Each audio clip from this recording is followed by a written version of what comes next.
묻어둔 실패를 다시 꺼내들라. 영화 벤자민 버튼의 시간은 거꾸로 흐른다를 보았다. TV 예고를 통해 이 영화의 내용을 어느 정도 감지한 아들 녀석들이 놀란 어기로 이 얘기 아빠가 전에 해준 이야기와 똑같다며 나에게 감상할 것을 강력 추천했기 때문이다. 일전에 아이들에게 만일 사람이 나이 들어 죽어갈 때 태어날 때처럼 육체가 점점 아이가 되면 어떨까 하는 얘기를 한 적이 있다. 영화에 빠져들면서 2시간 반이라는 시간이 길지 않게 느껴졌는데 공감할 만한 대사도 몇 번 들었다. 예를 들면 주름살 투성이로 태어난 벤자민을 보고 일고의 망설임도 없이 개구멍 바지로 내버린 친부나 주변 인물들이 괴물 바라보듯 하는 시선을 안타까워하는 기른정의 어머니가 벤자민에게 하는 말. 그들은 너의 외피만을 볼 뿐 너의 순수한 내적 모습을 보지 못하기 때문이다. 영화 외적으로 감동적인 내용은 주인공 벤자민이 모스크바의 작은 모텔에서 매일 밤 대화를 나누던 40대 중년의 과거와 미래였다.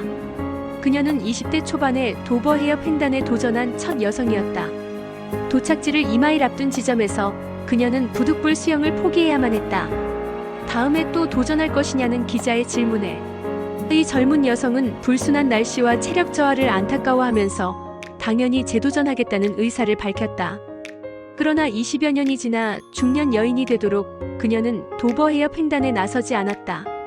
그런 자신을 돌아보면서 벤자민에게 이렇게 말한다. 사람들은 언젠가 때가 되면 자신이 마음껏 활개치리라고 생각해요. 그런데 아무런 준비도 하지 않지요. 이 말을 듣는 순간 그녀의 회한을 느낄 수 있었다. 젊어서 능력이 있을 때 준비를 했어야 하는데 들뜬 열정으로 막연히 세월만 기다렸으니 허송 세월을 보내게 된 것이다. 이 말을 남기고 그녀는 며칠 후 홀연히 사라졌다. 그런데 영화 말미에 반전이 일어났다. 20여 년의 세월이 흐른 어느 날 벤자민은 자기 부인과 레스토랑을 나오다 우연히 벽면 선반에 놓인 TV에서 어떤 할머니가 도버 해협을 횡단했다는 뉴스를 접하게 되는데 그녀가 바로 자신이 20여 년 전에 만났던 그 여인이었던 것이다. 집으로 돌아오는 내내 나는 그녀의 도버 해협 횡단을 머리에서 떨쳐낼 수가 없었다. 벤자민에게 앞에 대사를 던지고 나서 40대의 그녀는 아마도 준비도 않고 자신에게 영광이 찾아들기를 기다렸던 과거를 철저히 반성했으리라. 그러고는 훨씬 더 힘들었을 것임에도 불구하고 꾸준히 노력하여 백발의 노년기에 도버 해협을 횡단하는 쾌거를 이루었으리라. 이는 20대 때 성공하는 것보다도 훨씬 아름답고 완벽한 도전이요 꿈의 실현이었다. 생각이 이에 미치자 불현듯 대학원 시절에 공부했던 마키아벨리의 군주론이 떠올랐다. 흔히 아다시피 우리에게 마키아벨리는 군주가 갖춰야 할 지적 능력과 육체적 힘을 늑대와 사자에 비교해 잘 설명해준 인물이다.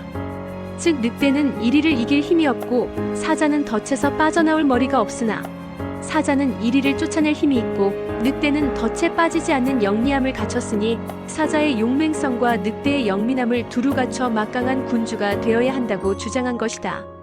마키아벨리는 어찌 보면 철저히 군주의 입장에서 권력의 현상 유지를 추구하는 방안에 몰두해 군주론을 집필한 셈인데 그가 보기에 사회 질서의 유지는 첫째로 네세시타 즉 군주의 정략이나 책략, 둘째로 포투나 즉 사회적 혹은 시대적 환경이나 운, 셋째로 비르투 즉 거리낌 없고 대범한 군주의 덕목으로 가능했다.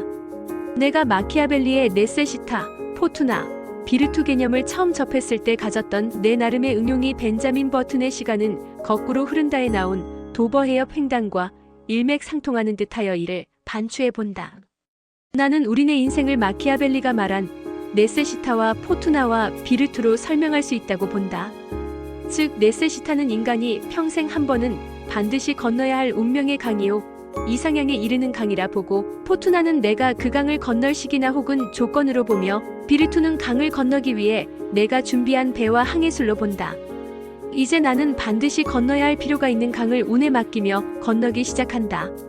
이때 물살과 바람의 색이나 방향은 내 뜻대로 되지 않는다 할지라도 최소한 내가 갖춘 배의 크기나 항해 기술이 충분하다면 배의 파산이나 전복을 막을 수 있고 종국에는 시간의 차이만 있을 뿐 건너편 해안에 닿을 수 있으리라.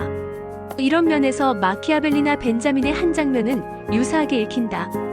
이 영화를 보면서 지나온 세월 동안 다시 하고자 맘먹었으면서도 다시 시도하지 못한 꿈속의 꿈이 많음을 떠올렸다.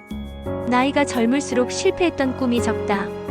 그 실패를 머릿속에 묻어두지 말고 지금 당장 다시 시도해보기를 아들에게 또 나 자신에게도 권한다. 실패가 없는 사람은 없다. 그러나 똑같은 실패를 반복하는 것도 드물다.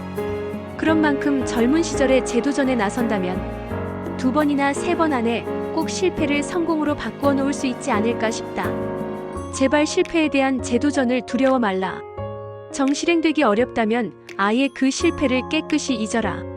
이 영화와 관련해 한마디 사족을 붙인다면 나는 노년의 몸과 지혜로운 머리를 갖고 태어난 인간이 마치 양철북에 나오는 의도적 성장지체 증후군 환자처럼 나이가 들수록 몸이 청년기를 지나 유년이 되고 마침내는 세상 일에 무관한 어린아이의 해맑은 모습으로 죽음을 맞이하는 해피엔딩을 가정했었음에 반해 벤자민은 죽음에 이르러 치매에 걸려 안타깝게도 언해피엔딩으로 끝나 조금 씁쓸했다.